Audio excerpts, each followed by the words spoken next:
The torches have been extinguished. Cornelia Maximilla is 27 years old, walking through absolute darkness toward a door that opens only once. She cannot see the steps beneath her feet or the walls pressing in on either side. She can only feel the hands of the priests gripping her arms, guiding her forward while her breath breaks into ragged gasps that echo off unseen stone. She wears white, the color she has worn since childhood, the color that marks her as sacred, untouched, belonging not to any man but to the goddess Vesta. The fabric is thin against the December cold, clinging to her skin without offering warmth or protection. Her feet are bare on stone worn smooth by centuries of footsteps, though only a handful of those steps belong to women who walked this corridor knowing it led only to death. The smell reaches her before anything else: earth, moisture, mold, something ancient and sealed away from air and light. The smell of a tomb designed to contain death rather than life. Cornelia Maximilla has been a Vestal virgin for 21 years. Chosen at the age of 6 from among the daughters of Rome's most powerful families, she was taken from her parents and delivered to the house of the Vestals beside the Roman Forum, where she would live under honor, privilege, and relentless surveillance. She tended the sacred flame that Rome believed must never be extinguished. She prepared ritual substances that only Vestals were permitted to touch. She lived surrounded by marble, fountains, servants, and reverence, yet never unobserved, never unguarded, never fully her own. Her body was not hers. It belonged to the goddess, and through the goddess to the Roman state. Now she is being led to an underground chamber prepared specifically for her. Roman law forbids the execution of a Vestal virgin. Her blood is sacred. To spill it would pollute the city and offend the gods. Instead, Rome developed a punishment that preserved ritual purity while ensuring death. Vestals found guilty of incestum were buried alive. A small chamber was constructed beneath the earth, furnished with a couch, a lamp, and a measured quantity of food and water.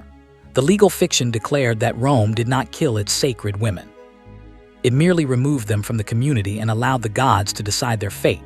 The reality was slower, crueler, and entirely intentional. The door opens. Cornelia feels the shift in air, hears the echo change. Inside the chamber, a single oil lamp burns, its light weak and trembling. A narrow couch occupies most of the space. A loaf of bread, a jug of water, a small vessel of oil sit beside it.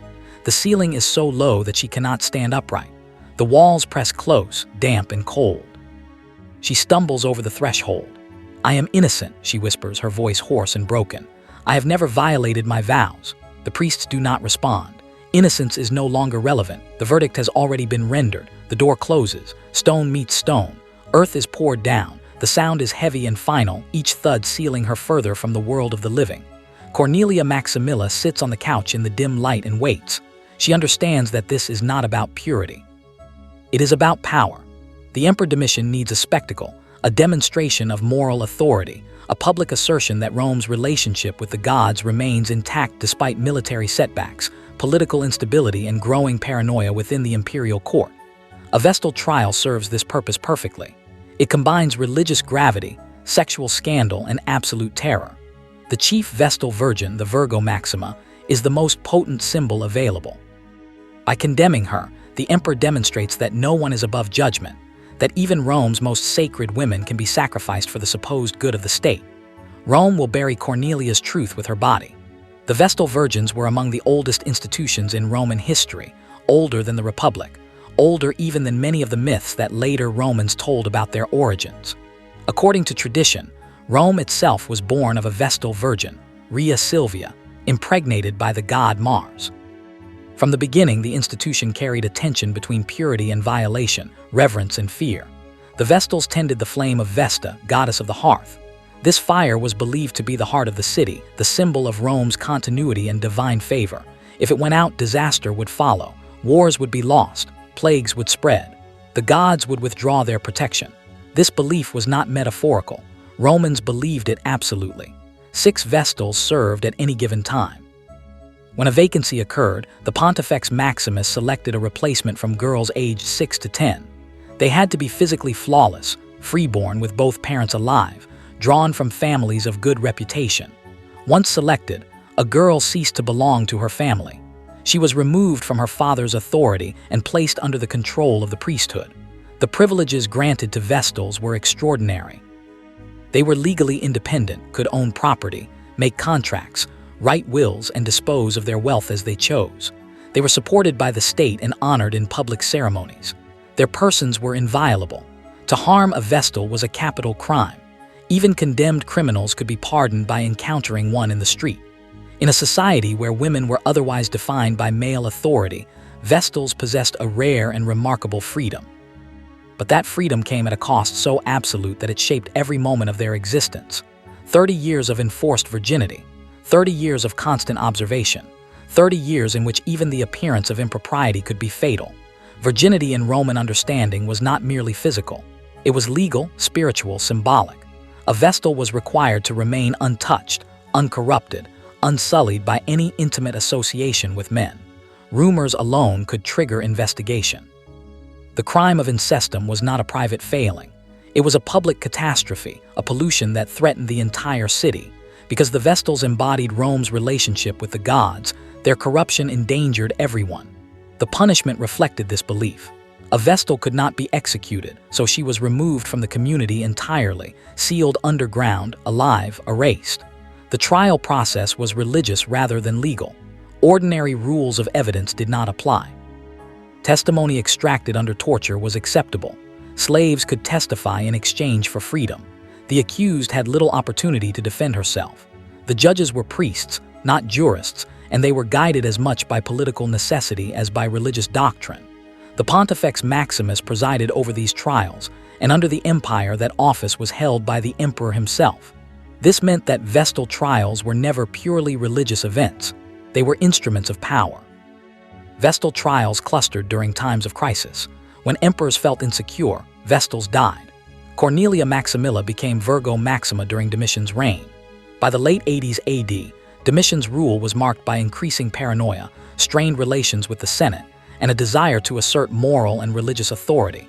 In 89 or 90 AD, Cornelia was accused of incestum. The evidence was thin. A man named Valerius Licinius confessed under torture to being her lover. Slaves testified after being promised freedom. No physical evidence existed. Cornelia protested her innocence, calling on Vesta to witness her purity. Her words meant nothing. Pliny the Younger recorded that many in Rome believed Cornelia was innocent. Belief was irrelevant. The verdict was predetermined. On the day of her condemnation, Cornelia was dressed in burial garments and placed in a covered litter so that no one could hear her cries. She was carried through the streets of Rome to the campus Celeratus, the field of wickedness, just inside the Colline Gate. There, a chamber had been excavated beneath the earth. Cornelia was led down a ladder into the darkness. As she descended, her garment caught on something. An attendant reached out to help her. She recoiled, refusing his touch, guarding her purity even at the threshold of death. The ladder was withdrawn. The entrance was sealed. Inside the chamber, Cornelia waits. The lamp burns, casting weak shadows on the walls. The air already feels heavy, damp with her breath. She does not know how long she will live. Suffocation may come first as oxygen is depleted. Dehydration may take days. Madness may arrive before either. Time will lose meaning once the lamp goes out. Darkness will be absolute, not the darkness of night, but the darkness of burial, where eyes never adjust and space dissolves into nothingness. Some women screamed until their voices failed. Some clawed at the walls until their fingers bled. Some retreated into silence, praying until breath stopped. The sources do not record how Cornelia died. They record only that she was buried alive. Men accused alongside Vestals faced a different fate. Roman law required male participants, but punishment was inconsistent. Some men were beaten to death publicly in the forum, stripped, bound, and killed slowly before a watching crowd. Others were exiled. Some were quietly released. Political usefulness determined outcomes. Men connected to powerful families often survived. Women did not. Archaeological evidence confirms the existence of the burial chambers beneath the campus Celeratus. Small, deliberately constructed spaces matching ancient descriptions, filled with earth after use. No identifiable remains survive. Time and development erased them. Above ground, the house of the Vestals stood in luxury, its courtyards and statues celebrating virtue and devotion. This was not contradiction. It was design. Privilege made terror effective. Honor made destruction meaningful. The Vestal system ended in 394 AD when pagan institutions were abolished by imperial decree. The sacred flame was extinguished after burning for more than 1,000 years. The last Vestals disappeared from the historical record without ceremony. Their suffering became a footnote, their deaths a curiosity. But the burial chambers were not footnotes. They were the foundation of the system. Rome's achievements in law, engineering, literature, and empire existed alongside systematic terror inflicted on women in the name of the sacred. Cornelia Maximilla was real. She served faithfully for 21 years. She was destroyed because power required a victim. Rome believed this was holy. Cornelia sits in darkness. The lamp burns low. The air thins. Rome continues above her unaware. This happened. It was deliberate. It was sacred. Remember.